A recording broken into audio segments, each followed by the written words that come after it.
Welcome to Beyond the Loss. This is a space for parents who have lost a child in any way at any age, where no grief is ranked, explained, or excluded. I'm Dr. Sharon Spano, developmental coach, systems thinker, and a parent whose life was forever changed by the death of my own son, Michael. What if the problem isn't that you're failing to get back to your old self? What if grief has changed how much you can honestly carry?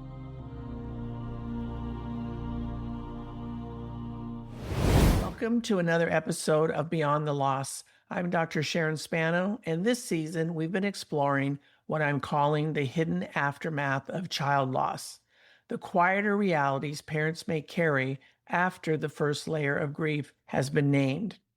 We've talked about how the body remembers, we've talked about what happens when caregiving ends, and we've also talked about guilt, shame, and the ways grief can turn inward. And today I want to talk to you about capacity, because after a child dies, something may change in what you're able to carry. Many parents begin to notice something they don't always have language for at first. It's not only that life feels different, it's that their ability to do things that they used to be able to do feels different. You may not have the same energy you once had. You may find that things that you used to tolerate now feel exhausting, even certain people in your life. Conversations that once seemed harmless may feel too shallow now. And drama may feel unbearable.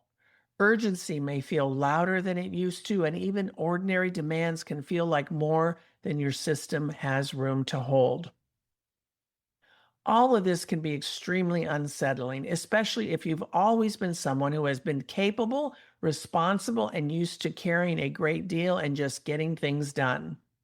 But what if this change isn't only a problem to fix? What if it's something to understand, which is what I've been telling you and talking to you about through many of these episodes? Because today I want to explore what happens when your capacity changes after such a profound loss. But we're going to look at it not from the question of who am I now, but from a slightly different question. What can I honestly hold now? And just to be clear, I'm not talking about your worth, and I'm not talking about your strength, and I'm certainly not suggesting that loss has made you incapable. I'm talking about the honest limits that may emerge after your body, your heart, your mind, and your nervous system has carried something profoundly life-altering. Many parents speak to some version of this, even if they don't use the word capacity. They'll say things like, I just don't have the energy anymore, or I can't handle the same things I used to handle. They may notice that small talk feels harder, that conflict feels more costly, or that they get overwhelmed more easily than they once did. Sometimes I hear parents talk about this with confusion, and sometimes they say it with frustration. Often they say it with shame, as though a change in capacity means that they've somehow become less than who they were before. But I really want to encourage you to think about it in a different way. Maybe the question isn't, why am I not back to my good old self? But maybe the question is, what has changed in my capacity? And what is this change asking me to honor? I'll always throw that back at you, that question, because everything that you're noticing, everything that you're going through is information that tells you you need perhaps another level of gentle care. And that feels important to me because so much of life teaches us to measure ourselves by how much we can do or what we carry. How much can we manage? How quickly can we respond? How productive can we be? How well can we keep going even when something inside of us is silently breaking? And if you were a parent who spent years caring for your child, as I talked about in an earlier episode, maybe advocating for your child, worrying about your child, I think that's probably true for every parent at one point or another, or living with an uncertainty around your child's well-being in whatever form that may have taken. You may have become very practiced at pushing through because that's what we do as parents. You may have learned how to function under pressure because there simply wasn't another choice. And you may have learned how to hold your own fear quietly because your child needed you present. And then after your child dies, the world may expect you to slowly resume work, your family roles, your social life, being available, productive, getting back to being your old self. But as I keep saying to you, grief doesn't always allow for that kind of return or the expectations of others. Sometimes it changes literally what we can hold. And sometimes that change isn't a failure, it's just information. It may be your body and your life telling you the truth about all that you've been through and what you've carried during that time. And I think this can be especially hard for those of us who are used to being capable. If you're the one who always handled things, made the decisions, organized the care, solved the problems, carried the responsibility, or kept the family moving, a change in capacity can often feel very disorienting.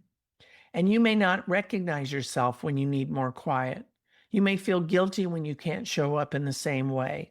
And you may judge yourself for needing more time, more space, more rest, or even fewer demands.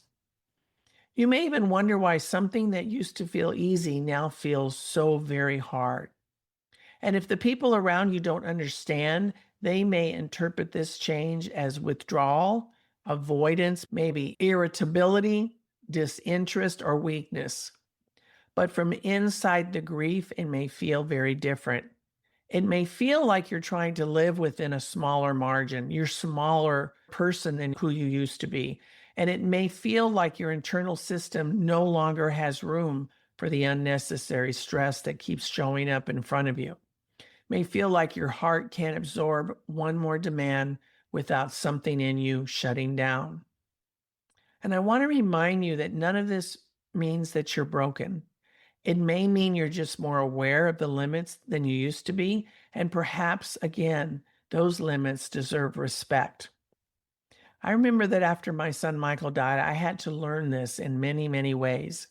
Because for so many years, as you've heard me say, my life had been shaped by intense responsibility. As Mike's mom, there was always something to consider, something to anticipate, a decision to be made, something to arrange, something to understand. And because that was my life for so long, I became accustomed to functioning at a very high speed and a very high level of responsibility. But after Mike died, I couldn't simply transform or transfer that same capacity into ordinary life as though nothing had happened.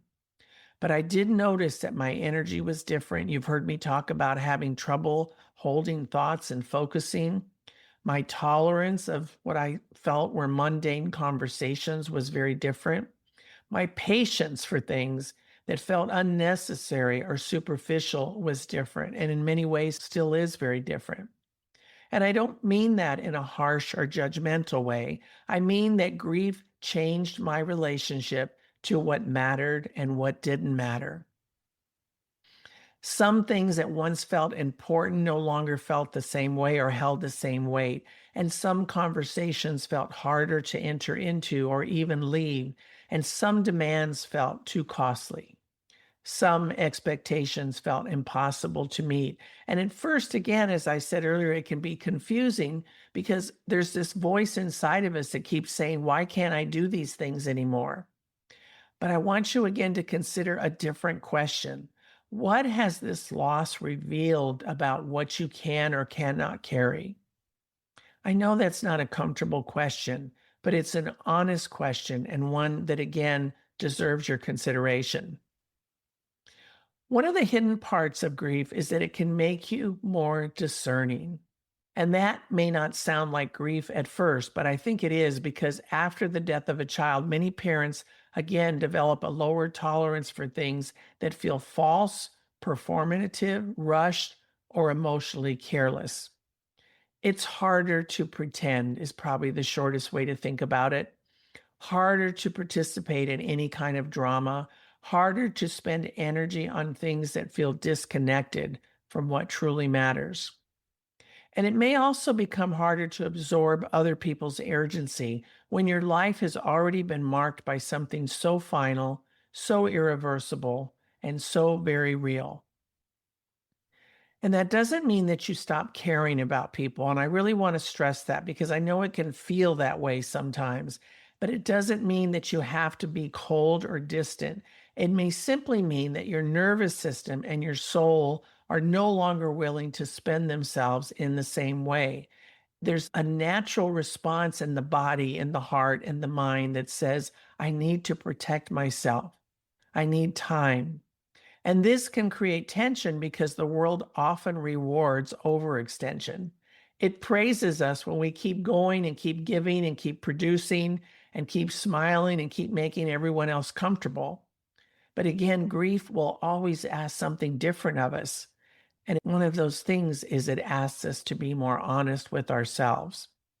Honest about what drains you, honest about what nourishes you, and honest about what you can realistically offer others and what you can no longer pretend to have the capacity to hold. And I know for many of you, myself included, that kind of honesty can feel unfamiliar, especially when we've spent so much of our lives being the strong one or the person in service or the person who is the caregiver. But it's also part of how we begin to live more truthfully after loss. And this is where I want to bring in a gentle developmental lens because many of you know my work is grounded in adult human development. I'm not going to get too technical here, but sometimes in life, growth isn't about being able to do or carry more. Sometimes true growth is about recognizing what should no longer be carried. And that may be one of the many changes that grief offers. Before loss, you may have measured strength by endurance. After loss, strength may begin to look more like discernment. Before loss, you may have been able to keep pushing through. After loss, you may realize that pushing through comes with a very high price. Before the loss, you may have been willing to override yourself to keep the peace, meet the expectation of others, or avoid disappointing them. But after loss, some part of you may be saying, I can't abandon myself in that way any longer. What I want you to get is that's not regression and it's not weakness. It's a different kind of maturity. It's a different kind of growth. A maturity that knows life is fragile.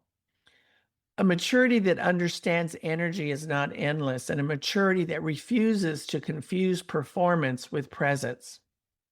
And a maturity that asks once again, what can I honestly hold now? Of course, this doesn't mean every change in capacity should simply be accepted without care.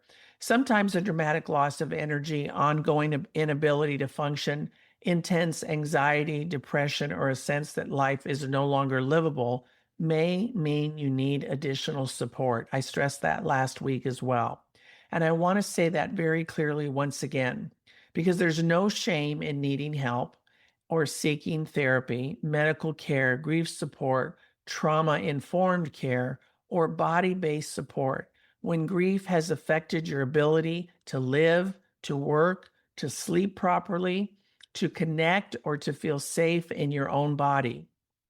Honoring your capacity doesn't mean isolating yourself, and it doesn't mean giving up on life.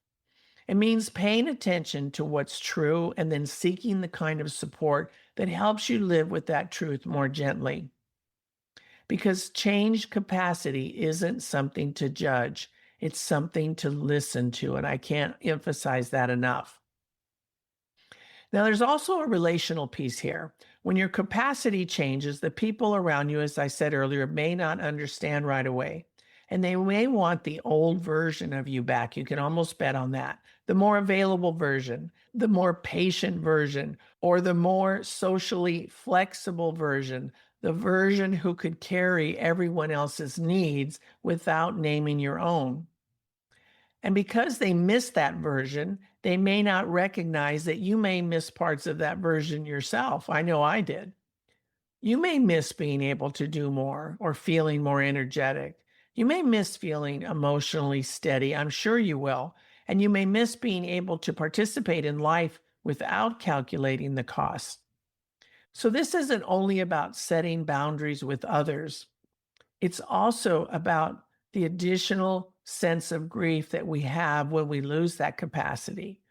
And that is another layer of grief, as I said earlier, that deserves honest room as well.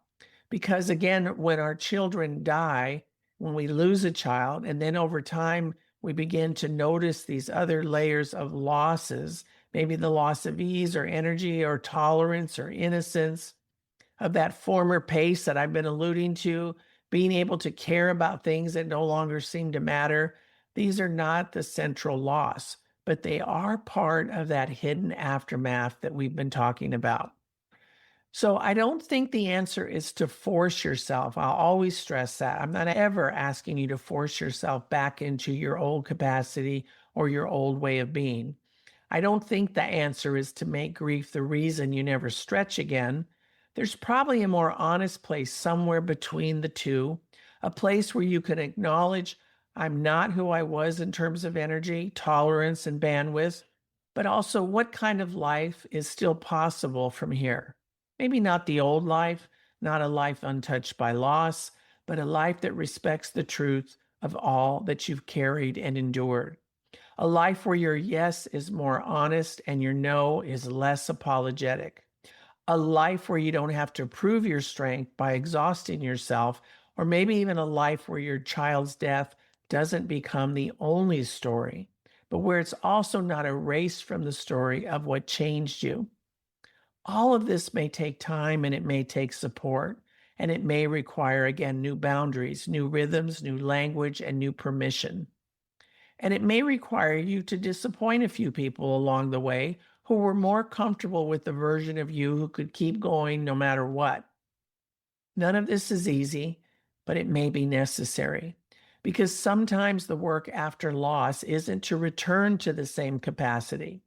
Sometimes the work is to understand the capacity you have now and to live with more honesty inside it. As I do in these solo episodes, I want to leave you with something simple to notice this week.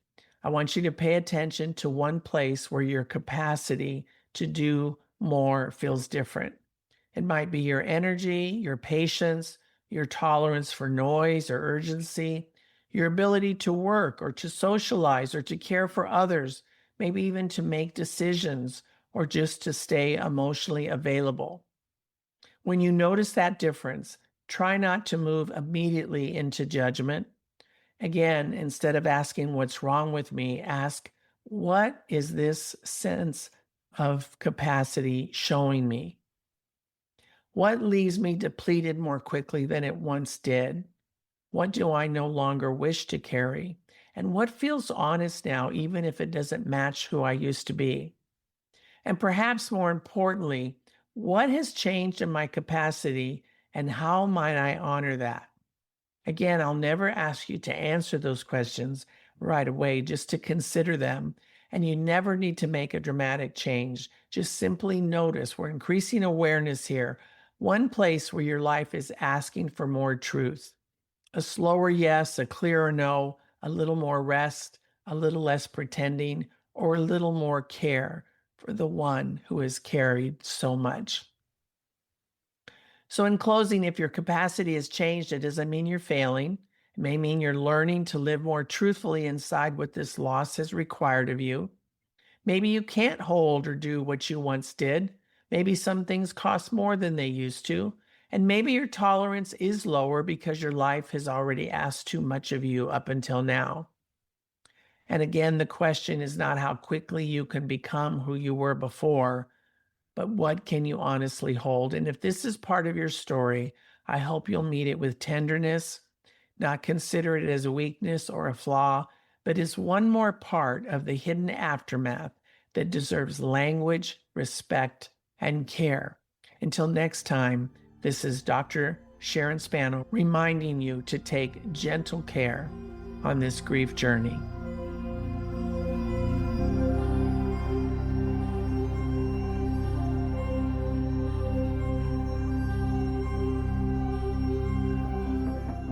Thank you for spending this time with me.